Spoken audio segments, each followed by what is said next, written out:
Hello everyone, welcome to all on our YouTube channel Anutagya. तो आज हम पढ़ेंगे आगे का टॉपिक। इलेक्ट्रिसिटी पढ़ रहे हैं हम 10th क्लास के लिए, बिल्कुल फाउंडेशन लेवल से, ज़ीरो लेवल से पढ़ रहे हैं। तो आज आगे का टॉपिक पढ़ेंगे, स्टेप बाय स्टेप पढ़ेंगे तो चीज़ें आपको बहुत अच्छे से क्लियर होगी। ओके स्टूडेंट्स, तो कहाँ तक पढ़ लिया था? पीछे वाला आपने सारा टॉपिक रिवाइज कर लिया होगा एक बार। ठीक है, बेसिक्स फाउंडेशन पूरा कवर कर लिया। तो आज सर्किट्स पे आ जाएंगे अपन। ठीक है, फिर सर्किट्स पढ़ के आगे अपन सीरीज पैरेलल सर्किट पे जाएंगे, उससे आगे और बढ़ेंगे अपन। ठीक है, धीरे धीरे अपन आगे बढ़ेंगे। तो सर्किट डायग्राम्स ये सब क्या होता है? तो एक एक्टिविटी शो कर रहा हूँ आपको मैं। देखो, electric circuits and circuit diagram पढ़ेंगे। एक एक्टिविटी है, ये अपने पास क्या है? सेल है। ठीक है, सेल के दो टर्मिनल होते हैं, आपको पता है। एक होता है पॉजिटिव टर्मिनल, एक होता है नेगेटिव। Positive terminal, negative. ये पॉजिटिव टर्मिनल, ये नेगेटिव। पॉजिटिव टर्मिनल आपने सेल में देखा होगा, रिमोट का सेल निकाल के देखना आज। ठीक है, ड्राई सेल होता है, उसमें एक पॉजिटिव टर्मिनल होता है जो थोड़ा ऊपर उठा हुआ होता है, और फ्लैट टर्मिनल होता है नेगेटिव टर्मिनल। तो दो टर्मिनल्स होते हैं सेल के। ठीक है, वो दो टर्मिनल क्यों है? क्योंकि पोटेंशियल डिफरेंस को क्रिएट करने के लिए। पोटेंशियल डिफरेंस मैंने पढ़ा दिया आपको पीछे बहुत अच्छे से। ठीक है, पोटेंशियल डिफरेंस क्या होता है वो बहुत अच्छे से क्लियर कर दिया। तो दो पॉइंट्स के बीच पोटेंशियल डिफरेंस होगा तभी तो फ्लो हो पाएगा, तभी तो चार्जेस का फ्लो हो पाएगा, इलेक्ट्रॉन्स का फ्लो हो पाएगा। अदरवाइज फ्लो होगा ही नहीं, और फ्लो नहीं होगा तो कुछ नहीं होगा, वो डेड चीज़ हो गई वो। ठीक है, तो एक सेल देखना रिमोट का निकाल के 1.5 वोल्ट्स का होता है वो, 1.5 वोल्ट्स का सेल होता है वो। ठीक है, तो एक नेगेटिव टर्मिनल होता है उसमें, एक पॉजिटिव होता है। ठीक है, नेगेटिव टर्मिनल को अपन छोटे से डिनोट करते हैं, पॉजिटिव को बड़े लाइन से डिनोट करते हैं। तो अपन को क्या करना है, इसका मतलब क्या है? 1.5 वोल्ट का मतलब एक कूलाम चार्ज नेगेटिव से पॉजिटिव टर्मिनल लाने के लिए हमें उसको 1.5 जूल वर्क देना पड़ेगा। ये आपको बताया था मैंने, याद हो तो। 1 कूलाम चार्ज को नेगेटिव से पॉजिटिव टर्मिनल लाने के लिए कितना वर्क उसको देना पड़ेगा? हमें कितना वर्क देना पड़ेगा? 1.5 जूल। तो उसका पोटेंशियल डिफरेंस कितना हो गया? 1.5 वोल्ट्स। क्लियर?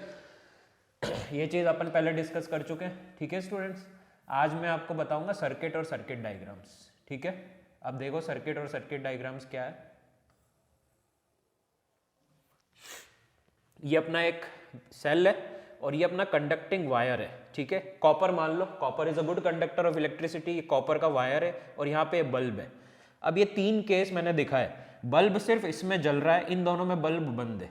ठीक है, तो ये पूरा पाथ है अपना, ये पूरा एक सर्किट है।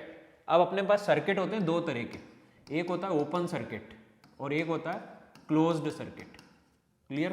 दो तरह के सर्किट्स होते हैं अपने पास। ठीक है, अगर सर्किट कहीं से भी ओपन है तो वो पाथ पूरा कंप्लीट नहीं हो रहा, वो पाथ पूरा कंप्लीट नहीं होगा। अगर बीच में टूट रहा है, ब्रेक हो रहा है, तो वहां से हमारा करंट फ्लो नहीं हो पाएगा। आया समझ में?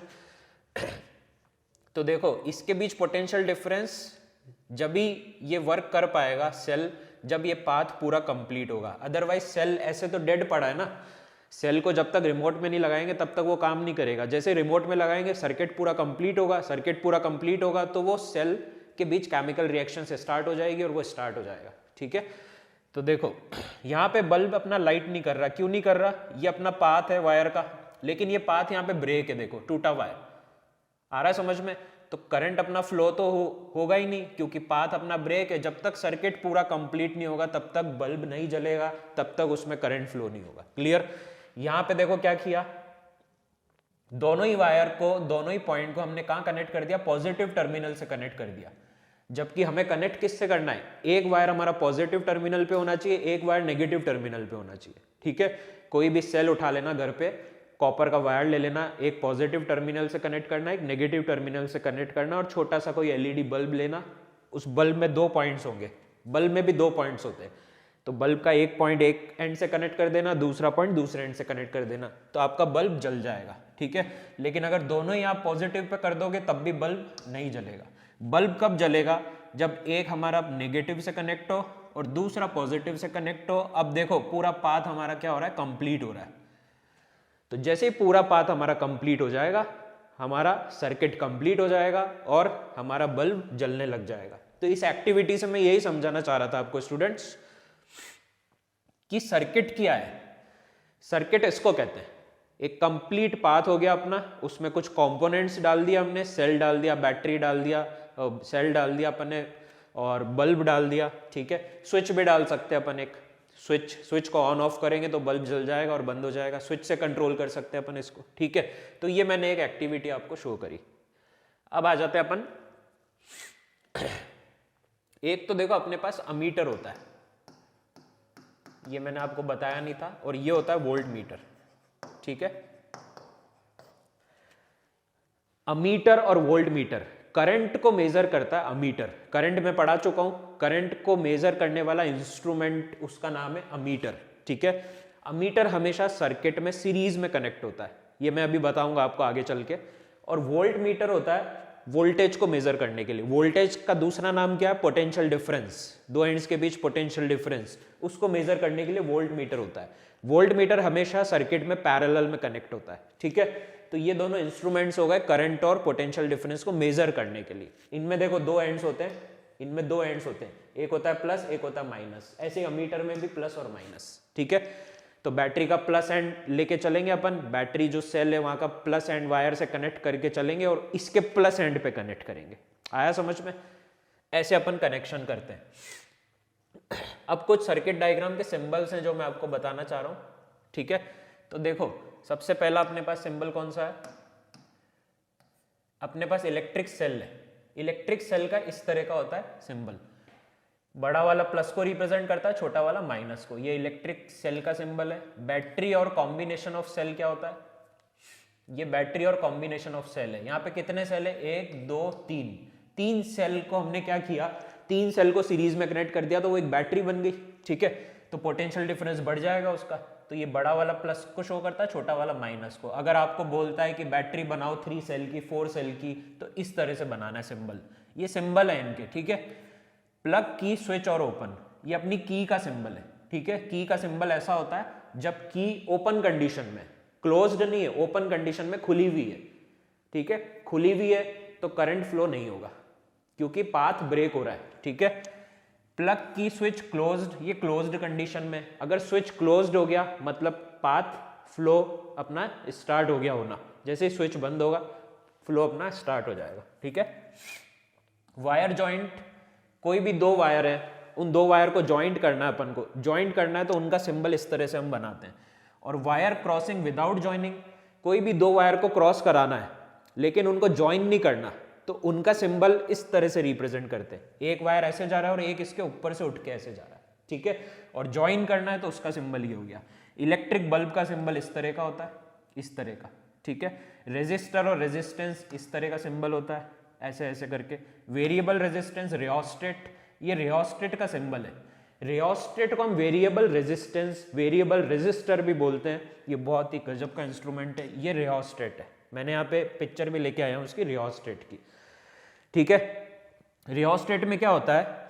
2 एंड्स होते हैं अपने, प्लस और माइनस 2 एंड्स इसमें भी होते हैं अपने, ठीक है। और इसमें क्या होता है? एक सिलेंड्रिकल शेप का मेंबर है, उस पे वायर को बहुत ही बारीकी से कॉइल करा हुआ होता है। वायर बहुत बारीकी से कॉइल करा हुआ होता है और ये एक मेटल की नॉब है, ठीक है। ये इस पे स्लाइड करती है इस तरह से। तो जैसे जैसे स्लाइड करेगी तो इसमें रेजिस्टेंस चेंज होगा क्योंकि वायर की लेंथ चेंज होगी और रेजिस्टेंस लेंथ पे डिपेंड करता है। लेंथ बढ़ेगी तो रेजिस्टेंस बढ़ेगा। तो जैसे जैसे इस नॉब को हम चलाएंगे इस पे तो रेजिस्टेंस चेंज होगा, रेजिस्टेंस चेंज होगा तो हमारा करंट भी चेंज होगा, ठीक है। करंट, पोटेंशियल डिफरेंस, करंट भी इसमें चेंज होगा। करंट को हम वेरी कर सकते हैं इससे। रियोस्टेट से हम क्या कर सकते हैं? रेजिस्टेंस को चेंज कर सकते हैं, उससे हमारा करंट सर्किट में वेरी हो जाएगा, ठीक है। फिक्स रेजिस्टर नहीं है, वेरिएबल रेजिस्टर है, मतलब रेजिस्टेंस को वेरी कर सकते हैं, इसमें चेंज कर सकते हैं रियोस्टेट की मदद से। और रियोस्टेट का सिंबल ऐसे भी बना सकते हैं, ऐसे भी बना सकते हैं। नेक्स्ट है अमीटर, ठीक है। अमीटर का सिंबल इस तरह का है, ओके स्टूडेंट्स। वोल्ट मीटर का सिंबल इस तरह का है, गैल्वेनोमीटर का सिंबल इस तरह का है। क्लियर? ये सब सिंबल्स हैं जो आपको पता होने चाहिए बहुत अच्छे से। और ये अपना रियोस्टेट हो गया, ये अमीटर हो गया, ये वोल्ट मीटर हो गया। वो पीसीबी है, इसको मैं अभी बाद में बताऊंगा। पीसीबी बोर्ड बोलते हैं इसको, सर्किट है ये, ठीक है। ये चीज क्लियर है। अब देखो, सबसे पहले एक इलेक्ट्रिक सर्किट होता है और एक होता है सर्किट डायग्राम। इलेक्ट्रिक सर्किट किसको बोलते हैं? ये अपना एक इलेक्ट्रिक सर्किट है। यहाँ पे बैटरी है, ठीक है, और ये अपना बल्ब है, ये स्विच है, ठीक है। ये जो एरो दिखा रहा है ये किसका फ्लो है, ये इलेक्ट्रॉन्स का फ्लो है। और करंट का फ्लो कैसे होगा, करंट का फ्लो होगा प्लस से माइनस। Clear students. तो ये जो दिखाया है इसने बैटरी, बल्ब और स्विच, इसमें इसने सिंबल यूज नहीं किए इनके। इसने क्या किया, इसने पूरा का पूरा दिखा दिया कि सेल ऐसा होता है, बल्ब ऐसा होता है, स्विच ऐसा होता है। इसने ये पूरा का पूरा दिखा दिया और एक कंप्लीट अपना कंडक्टिंग पाथ इसमें शो कर दिया, उसमें ये कंपोनेंट्स कनेक्ट कर दिए। ठीक है, इसको बोलते हैं अपन इलेक्ट्रिक सर्किट। क्लियर। इस चीज को अपन इलेक्ट्रिक सर्किट बोलते हैं। देखो लिखा भी है यहाँ पे, some electric components connected between the two terminals of a battery. Battery के दो टर्मिनल में कुछ कंपोनेंट्स को हमने कनेक्ट कर दिया कंडक्टिंग पाथ की मदद से, इसको बोलते हैं इलेक्ट्रिक सर्किट। ठीक है। और सर्किट डायग्राम किसको बोलते हैं, सर्किट डायग्राम जैसे ही आ जाएगा वहां पे सिंबल्स का यूज हो जाएगा। ठीक है, वहां हम सिंबल्स का यूज करेंगे। जैसे इसी को हमको ड्रॉ करना है, तो इसको अगर हमें ड्रॉ करना है तो हम कैसे कर सकते हैं इसको ड्रॉ। ये सेल है, बैटरी है, तो बैटरी का सिंबल इस तरह से बनेगा, बड़ा वाला प्लस, छोटा माइनस, ये प्लस ये माइनस। ये अपना कंडक्टिंग पाथ हो गया, ये कंडक्टिंग पाथ हो गया। ठीक है। अब इधर स्विच लगाना है अपन को। स्विच का सिंबल देखा था अपन ने इस तरह का, ये तो ओपन स्विच हो गया, मतलब करंट फ्लो नहीं करेगा, इसको क्लोज करेंगे, ये स्विच का सिंबल हो गया। फिर अपन लगाएंगे बल्ब। बल्ब का सिंबल कैसा होता है, इस तरह का बल्ब का सिंबल हो गया अपना। ठीक है, ये अपना कंडक्टिंग पाथ हो गया और ये आ गया प्लस, ये अपना प्लस, प्लस माइनस ऐसे चलता रहेगा पूरा। ठीक है, ये देख लो। क्लियर। यहाँ पे इसने छोटा सा बना भी रखा है, देखो, बैटरी, स्विच, बल्ब और ये वायर। अगर अपन सिंबल्स यूज करके बनाते तो उसको सर्किट डायग्राम बोला जाता है। अगर हम सिंबल्स यूज कर लेते तो उसको सर्किट डायग्राम बोला जाता है, और अगर सिंबल यूज नहीं करते तो उसको इलेक्ट्रिक सर्किट बोला जाता है। Clear students. तो ये सर्किट है, सर्किट डायग्राम्स है, ये पूरा कंप्लीट होना चाहिए, तभी इसमें करंट फ्लो होगा और तभी बल्ब जलेगा। ठीक है। अब आ जाओ नेक्स्ट। एक क्वेश्चन है, an electric circuit consist of an ammeter, voltmeter, key and resistor connected to a battery consisting of 3 cells. Draw suitable circuit diagram for this circuit. ठीक है, क्या कह रहा है ये, एक इलेक्ट्रिक सर्किट है जिसमें अमीटर लग रहा है, वोल्टमीटर लग रहा है, की लग रहा है, रेजिस्टर लग रहा है, connected to a battery consisting of 3 cells. ठीक है, तो सबसे पहले तो हम क्या करेंगे, इसमें बना के बताता हूं आपको। देखो 3 सेल बनाएंगे। सबसे पहले बड़ा टर्मिनल बनाएंगे, उसके बाद ये छोटा टर्मिनल बनाएंगे, फिर ये बड़ा इससे जुड़ा हुआ रहेगा, फिर ये छोटा, फिर ये बड़ा इससे जुड़ा हुआ रहेगा। कितने सेल हो गए, positive negative positive negative positive और एक नेगेटिव और आएगा, हो गए 3 सेल। ये देखो, ये 3 सेल की बैटरी ऐसे ड्रॉ होगी। ये प्लस है अपना, ये माइनस है। कैसे ड्रॉ होगी, बड़ा वाला प्लस को रिप्रेजेंट करेगा, छोटा वाला माइनस को, बड़ा वाला प्लस को, छोटा वाला माइनस को, बड़ा वाला प्लस को, छोटा वाला माइनस को। कितने हैं यहाँ पे, 3 है, बड़ा छोटा प्लस माइनस, बड़ा छोटा प्लस माइनस, बड़ा छोटा प्लस माइनस। तो ये बैटरी कितने सेल की हो गई, 3 सेल्स की बैटरी हो गई है। 3 सेल को सीरीज कनेक्ट कर दिया अपन ने। ठीक है, अब इससे अपन आगे चलेंगे, फिर अपन लगाएंगे अमीटर। अमीटर का ये सिंबल है। ठीक है, अब ये प्लस यहां से चल रहा है तो यहां प्लस ही आएगा, और ये आगे जाएगा और ये माइनस आएगा। भाई यहां से प्लस चल रहा है तो यहां प्लस ही कनेक्ट होगा अमीटर का। ठीक है, अमीटर जो करंट मेजर करता है उसको हम सीरीज में जोड़ते हैं, तो ये सीरीज कनेक्शन ही तो है। तो इसमें हमने अमीटर लगा दिया, अमीटर करंट मेजर करेगा।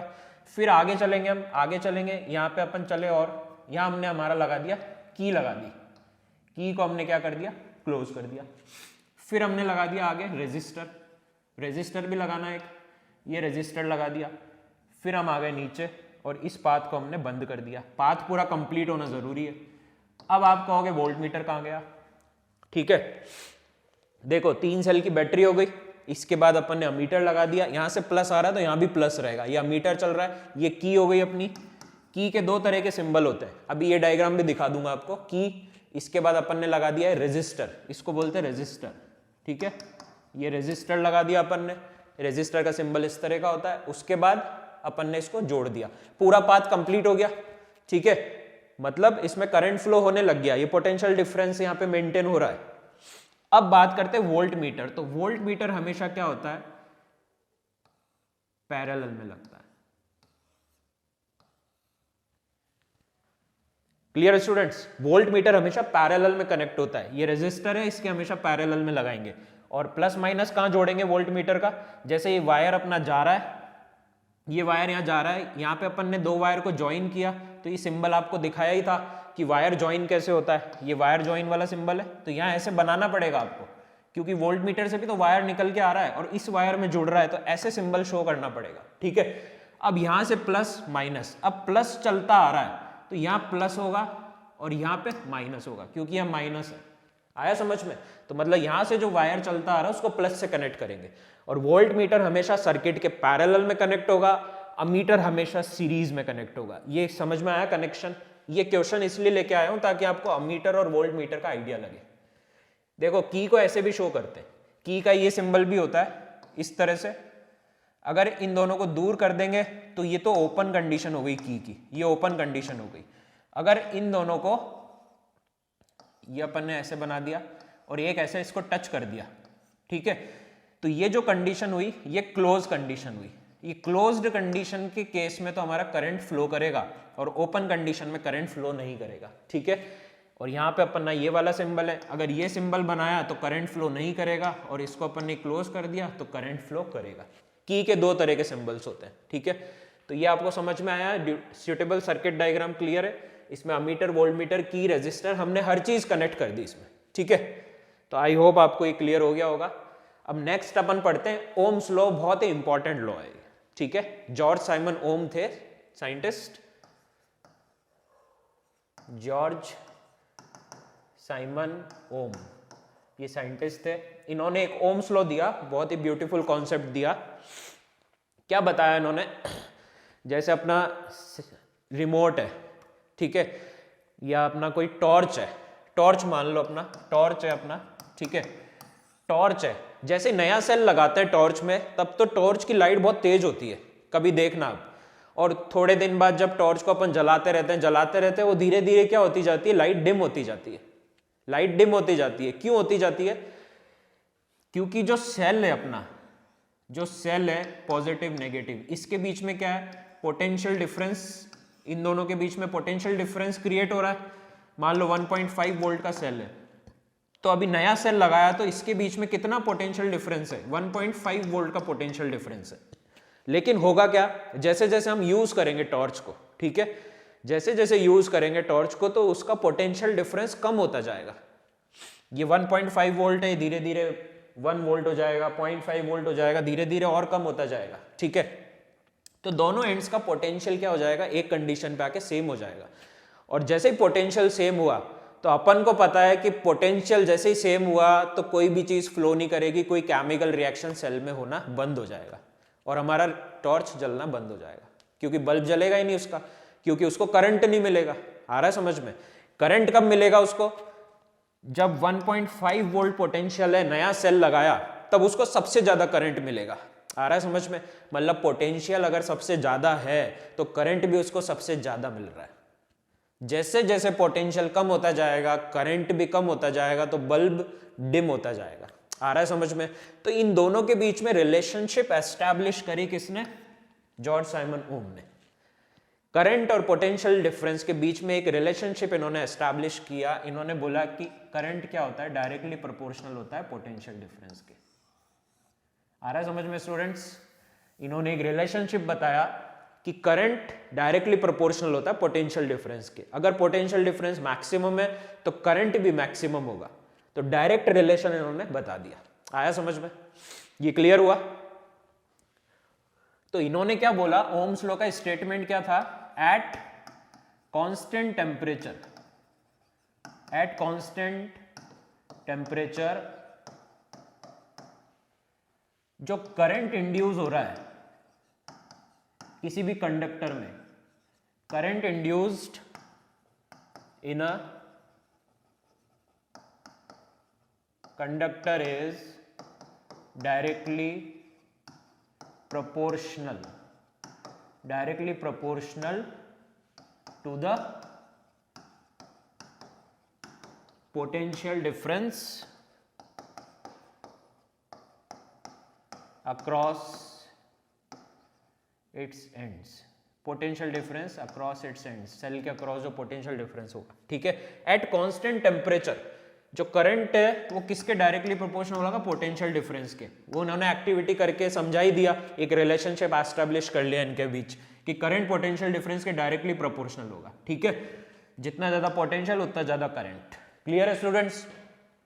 अब इन्होंने बोला कि एट कांस्टेंट टेम्परेचर, अब ये चीज आपको बहुत अच्छे से ध्यान रखनी है कि कांस्टेंट टेम्परेचर अगर नहीं लिखा आपने ओम्स लॉ के स्टेटमेंट में तो आपका ओम्स लॉ गलत है। ठीक है, अभी बताता हूं, देखो I इज डायरेक्टली प्रोपोर्शनल है तो इज इक्वल टू, जब साइन लगाएंगे तो एक कांस्टेंट आएगा, उस कांस्टेंट को हमने नाम दिया 1/r v। ठीक है, तो 1/r यहां पे क्या है, 1/r हमारा क्या है, यहां पे कांस्टेंट है जिसकी वैल्यू क्या रहेगी, फिक्स रहेगी। कांस्टेंट का मतलब क्या है, उसकी वैल्यू चेंज नहीं हो सकती, फिक्स वैल्यू रहेगी उसकी। ठीक है, तो जब भी प्रोपोर्शनलिटी साइन हटता है तो एक कांस्टेंट टर्म आती है, उसको बोला 1/r। तो यहां से हमारे पास क्या हो गया, v is equals to I R आ गया हमारे पास, ये ओम्स लॉ है। और इस r को हमने नाम दिया रेजिस्टेंस का, इसको हमने बोला रेजिस्टेंस, सॉरी इसको हमने नाम किसका दिया, रेजिस्टेंस का। ठीक है, इस R को हमने बोला रेजिस्टेंस। अब होता क्या है, रेजिस्टेंस हमेशा टेम्परेचर के साथ वेरी करता है। जो रेजिस्टेंस होता है, जैसे टेम्परेचर कम ज्यादा करते हैं रेजिस्टेंस भी क्या होता है, कम ज्यादा होने लगता है। ठीक है, तो और यहां पे हम कह रहे हैं कि रेजिस्टेंस हमारा क्या है, रेजिस्टेंस हमारा क्या है, यहां पे कांस्टेंट है, मतलब रेजिस्टेंस चेंज नहीं हो सकता, इसलिए हमने यहां पे कांस्टेंट टेम्परेचर वर्ड यूज किया, क्योंकि टेम्परेचर अगर फिक्स रहेगा तो रेजिस्टेंस कभी चेंज नहीं होगा, वो भी फिक्स रहेगा, इसलिए यहां पे कांस्टेंट टेम्परेचर टर्म यूज करी। अगर कांस्टेंट टेम्परेचर यूज नहीं करते तो हम मान लेते टेम्परेचर चेंज हो सकता है, और टेम्परेचर चेंज होगा तो रेजिस्टेंस चेंज हो जाएगा, जबकि रेजिस्टेंस यहाँ पे क्या है, कांस्टेंट टर्म है।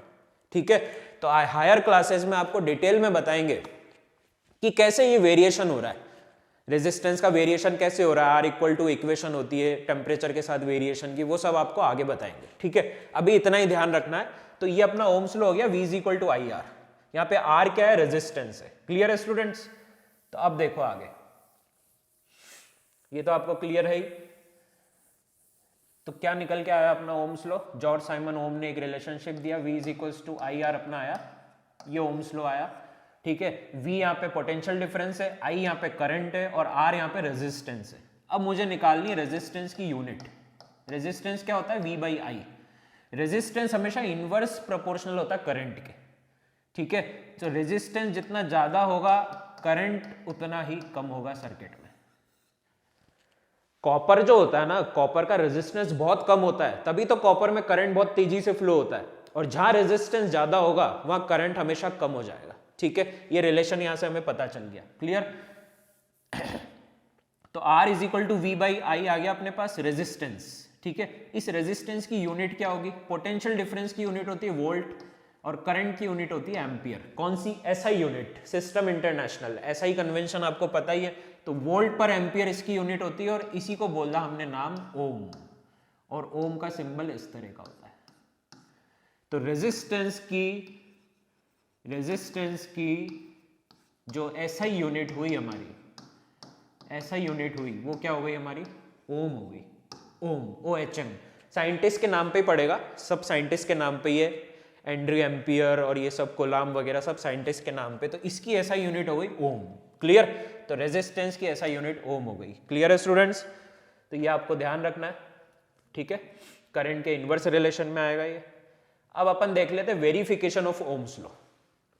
ओम्स लॉ तो आपको क्लियर हो गया, अब इसको वेरीफाई कैसे किया जॉर्ज साइमन ओम ने, वो हमें वेरीफाई करके भी उन्होंने दिखाया कि कैसे किया। देखो, एक एक्सपेरिमेंटल सेटअप बनाया उन्होंने, एक सर्किट बनाया उन्होंने, पूरा एक एक्सपेरिमेंटल सेटअप किया, सर्किट बनाया। उसमें इन्होंने क्या क्या लगाया, देखो, बैटरी लगाई, की लगाई, एक रियोस्टेट लगाया, एक अमीटर लगाया, एक वोल्ट मीटर लगाया, और एक रेजिस्टर लगाया। ठीक है, ये सारे इसमें इन्होंने यूज किए। ये सर्किट डायग्राम मैंने यहां बना रखा है। अब इन्होंने क्या किया, देखो, इन्होंने हमें बताया, सबसे पहले इन्होंने इसको स्टार्ट किया।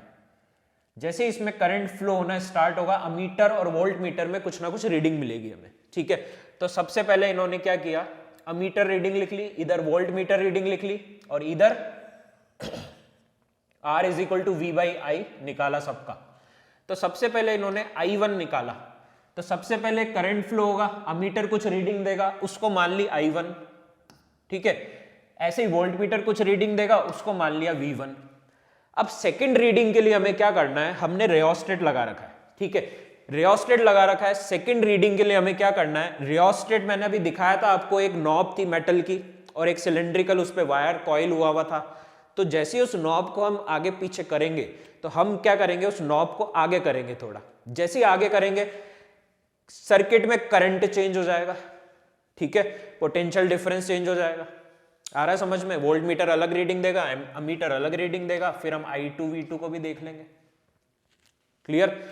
फिर हम रियोस्टेट को क्या करेंगे, फिर चेंज करेंगे, फिर करंट चेंज हो जाएगा क्योंकि रेजिस्टेंस चेंज हो रहा है, रेजिस्टेंस चेंज हो रहा है तो करंट चेंज हो रहा है। तो फिर उसको हमने खिसकाया, फिर हमारा अमीटर अलग रीडिंग देगा, फिर वोल्ट मीटर।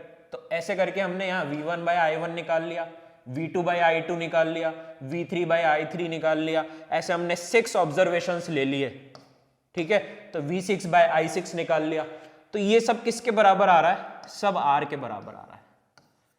मतलब ये सारी वैल्यू एक ही वैल्यू के बराबर आ रही है जिसको बोला R, क्योंकि R क्या है, कांस्टेंट। तो ये वैल्यू भी कितनी आ रही है, मान लिया 2 आ रही है, तो ये भी 2 आ रही है, ये भी 2 आ रही है, सारी वैल्यू क्या आ रही है, सेम आ रही है, ठीक है। तो फिर इन्होंने ग्राफ प्लॉट किया किसके बीच में, ये देखो इन्होंने ग्राफ प्लॉट किया, जॉर्ज साइमन ओम ने एक ग्राफ प्लॉट किया, ये ग्राफ, ठीक है। यहां पे इन्होंने ले लिया पोटेंशियल डिफरेंस और यहां ले लिया करंट। ये एक्स एक्सिस है अपनी और ये अपनी कौन सी है, वाई एक्सिस है। यहां पे इन्होंने ले लिया पोटेंशियल डिफरेंस इन वोल्ट्स और करंट इन एम्पियर, ठीक है, करंट इन एम्पियर इधर ले लिया, इधर ले लिया इन्होंने ये। अब इन्होंने ये ओरिजिन हो गया अपना 0, ठीक है। यहाँ पे इन्होंने मार्क कर दी वैल्यूज, जो वैल्यूज निकल के आई, यहाँ तो स्केल ले लिया अपन ने, ठीक है, 1 2 3 4 5 जो भी स्केल लेनी है, यहाँ 2 4 6 8 10 जो भी स्केल हमने ले ली, ये हमने प्लॉट कर दी। अब इन्होंने क्या किया, यहाँ पे वैल्यू निकाली, I1 की वैल्यू निकाली, V1 की वैल्यू निकाली। तो यहाँ पे इन्होंने I1 V1 की वैल्यू प्लॉट कर दी, यहाँ कहीं आई, फिर I2 V2 की कर दी, यहाँ कहीं आई, फिर I3 V3 की कर दी, फिर I4 V4 की कर दी, फिर I4 V5 की कर दी। क्लियर? इस तरह से इन्होंने क्या करी, वैल्यूज को प्लॉट किया और फिर जब इन्होंने ग्राफ बनाया तो इन्होंने देखा कि एक स्ट्रेट लाइन आई। क्लियर? तो V और I के बीच में ग्राफ कैसा आया, एक स्ट्रेट लाइन आई, ठीक है। और इस स्ट्रेट लाइन का फिर इन्होंने क्या फाइंड करा, स्लोप फाइंड करा। इस स्ट्रेट लाइन का स्लोप निकाला, वो स्लोप क्या देगा हमें, R। इस R को हमने बोला रेजिस्टेंस। आया स्टूडेंट समझ में?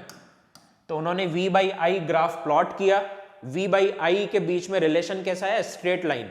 अगर स्ट्रेट लाइन आ रही है मतलब V/I इज इक्वल टू क्या है, कांस्टेंट है। स्ट्रेट लाइन का मतलब क्या है, V और I का जो रेशो है वो कांस्टेंट है। वो कांस्टेंट ही आ रहा था पीछे, देखो ये R की वैल्यू सब जगह सेम आ रही थी, तो कांस्टेंट ही आ रहा था। तो V/I का जो ग्राफ है वो स्ट्रेट लाइन इसीलिए आई क्योंकि R कांस्टेंट है। और ये इन्होंने क्या फाइंड कर लिया, स्लोप फाइंड कर लिया, ठीक है। तो स्लोप फाइंड करना आपको आता ही है भाई। ऐसे अपन देखते हैं ना, ये y एक्सिस होती है, x एक्सिस होती है, तो इसका स्लोप क्या होता है, स्लोप हम हमेशा ऐसे निकालते हैं। बता देता हूं, ये हायर क्लासेस का है, y2 minus y1 upon x2 minus x1, ऐसे स्लोप निकालते हैं अपन, ठीक है, जिसको अपन बोल देते हैं dy/dx। आगे बढ़ाएंगे आपको स्ट्रेट लाइन में, ठीक है। तो इस चीज को रहने दो। तो इन्होंने जो स्लोप फाइंड किया, वो स्लोप कैसे फाइंड करते हैं अपन, देखो इस लाइन का मुझे स्लोप निकालना है तो मैं इस पे 2 पॉइंट मार्क कर दूंगा, इधर से सीधा खींच दूंगा, इधर से सीधा खींच दूंगा, इधर से भी सीधा खींच दूंगा, इधर से सीधा खींच दूंगा। तो एक ये डिफरेंस हो गया, एक ये डिफरेंस हो गया, ठीक है। ये हो गया अपना dy, मतलब ऐसे मान लो इसको, ये y2 मान लो, ये y1 मान लो, ये x2 मान लो और ये x1 मान लो। तो स्लोप इसका निकलेगा y2 minus y1 upon x2 minus x1, इसको बोलते हैं स्लोप, ठीक है। मतलब 2 पॉइंट ले लो स्ट्रेट लाइन पे, उन दोनों को इधर सीधा मिला दो, इधर सीधा मिला दो, इस डिफरेंस को इस डिफरेंस से डिवाइड कर दो, तो वो आपको स्लोप मिल जाएगा इस स्ट्रेट लाइन का। और उसी को इन्होंने नाम दिया किसका, रेजिस्टेंस का। तो जब ग्राफ के क्वेश्चंस आएंगे आपके पास, तो V और I का ग्राफ बना के स्ट्रेट लाइन बनेगी और उसका क्या निकाल लेंगे हम, उसका हम स्लोप निकाल लेंगे इस तरह से, ठीक है। ये डिफरेंस डिवाइड बाय ये में देगा resistance R। Clear students? Slope कैसे निकाल लेंगे, इसको इससे माइनस कर देंगे और इसको इससे माइनस कर देंगे, इसको इससे डिवाइड कर देंगे, तो वो स्लोप हमें देगा रेजिस्टेंस R। ये VI ग्राफ है, ठीक है। अगर आपको IV ग्राफ दे रखा है, IV ग्राफ दे रखा है, तो इसका जो स्लोप होगा वो 1/R होगा। क्लियर? क्योंकि I is proportional to V, I is equals to 1/R V। और इधर अपन लिखेंगे तो V is proportional to I, proportionality हटेगा तो V is equals to IR। Clear? तो यहाँ पे 1/R आएगा, यहाँ पे R आएगा। ये चीज ध्यान रखना, ये गड़बड़ मत कर देना एग्जाम में। VI ग्राफ में R स्लोप या R रेजिस्टेंस हो गया, IV ग्राफ में 1/R होगा, ठीक है। तो ये हमने स्लोप देख लिया। तो आज हमने ये टॉपिक्स पढ़ लिए। ओम्स लॉ का वेरिफिकेशन पढ़ लिया, ठीक है, और ओम्स लॉ पढ़ लिया। कांस्टेंट टेम्परेचर पे ही होगा, ये चीज ध्यान रखना, टेम्परेचर कांस्टेंट होना मस्ट है, क्योंकि रेजिस्टेंस टेम्परेचर के साथ चेंज हो जाता है, ठीक है। तो ओम्स लॉ का स्टेटमेंट आप ध्यान से लिखना। वेरिफिकेशन में कोई दिक्कत नहीं है, रियोस्टेट से हम करंट बदलते रहेंगे सर्किट का, IV नोट करते रहेंगे, तो उससे हम एक ग्राफ प्लॉट कर लेंगे। अगर ये वेरिफिकेशन आता है एग्जाम में तो बहुत अच्छे से आप लिख के आ सकते हो, ठीक है स्टूडेंट्स। उसके बाद देखो, ये रेजिस्टेंस की ऐसा यूनिट हो गई ओम, ये भी हमें क्लियर हो गया, ओम्स लॉ भी क्लियर हो गया कांस्टेंट टेम्परेचर पे। और फिर ये एक सर्किट हो गया हमारा क्लियर, इसमें भी आपको दिक्कत नहीं है। अमीटर को हमेशा सीरीज में लगाएंगे सर्किट में, वोल्ट मीटर को हमेशा पैरेलल में लगाएंगे। यहाँ से प्लस से चल रहे हैं तो यहाँ प्लस ही आएगा, ठीक है। बैटरी भी आप बना सकते हैं 3 सेल्स की। ये अपना हो गया सर्किट, ठीक है। सर्किट डायग्राम, इलेक्ट्रिक सर्किट, क्या डिफरेंस है, ये सारे सिंबल्स हो गए जो आपको ध्यान रखने हैं। रियोस्टेट हो गया, दिखा दिया मैंने कैसा होता है रियोस्टेट, जिससे आपको आइडिया रहे। इसका सिंबल भी आपको पता है, ये रहा, ठीक है। ऐसे सर्किट्स होते हैं एक्चुअल में। ये पीसीबी दिख रही है आपको, इसको पीसीबी बोर्ड बोलते हैं। इस तरह के सर्किट होते हैं, इसमें रेजिस्टेंस है बहुत सारे, इसमें बहुत सारी चीजें होती है इस सर्किट में, ठीक है। ऐसा ग्रीन कलर का बोर्ड होता है, इस पे अपन सोल्डरिंग से सारी चीजों को लगा के एक पूरा सर्किट डायग्राम बनाते हैं। ये पूरा सर्किट डायग्राम होता है, आप रिमोट है टीवी का, उसको खोल के देख सकते हो। उसमें भी ऐसा पूरा का पूरा एक सर्किट मिलेगा आपको, ठीक है। ये वोल्ट मीटर और मीटर के हो गए डायग्राम, और ये हमारा क्लियर हो गया आज का टॉपिक, ठीक है स्टूडेंट्स। तो आई होप आपको बहुत अच्छे से लेक्चर क्लियर हुआ होगा। कोई भी डाउट्स हैं कमेंट सेक्शन में लिख के बताएं, कोई भी प्रॉब्लम आती है, ठीक है। अभी आगे का नेक्स्ट पढ़ेंगे अपन, इस पे कुछ न्यूमेरिकल्स करेंगे करंट से रिलेटेड, रेजिस्टेंस से रिलेटेड। फिर अपन रेजिस्टेंस की डिपेंडेंसी देखेंगे कि रेजिस्टेंस किन किन फैक्टर से चेंज हो सकता है, किन किन चीज़ों पे डिपेंड करता है रेजिस्टेंस, ठीक है। तो ये चीज़ें अपन देखेंगे, ठीक है। तो 1 ओम रेजिस्टेंस को भी हम डिफाइन कर सकते हैं, जैसे अगर करना चाहें तो V is equals to IR है, तो 1 ओम रेजिस्टेंस को अगर डिफाइन करना है तो V/I लिख सकते हैं। मतलब 1 ampere current 1 volt upon 1 ampere, तो रेजिस्टेंस कितना हो गया 1 ओम, ठीक है। मतलब 1 वोल्ट पोटेंशियल डिफरेंस और 1 एम्पियर अगर करंट फ्लो हो रहा है तो उसका रेजिस्टेंस कितना होगा 1 ओम। ऐसे हम डिफाइन कर सकते हैं इसको, ठीक है स्टूडेंट्स। तो शेयर करना नहीं भूले, लाइक सब्सक्राइब शेयर करें वीडियो को, बेल आइकन प्रेस करें, ठीक है, और अपने फ्रेंड्स में शेयर करें, हेल्प करें सबकी। Okay students.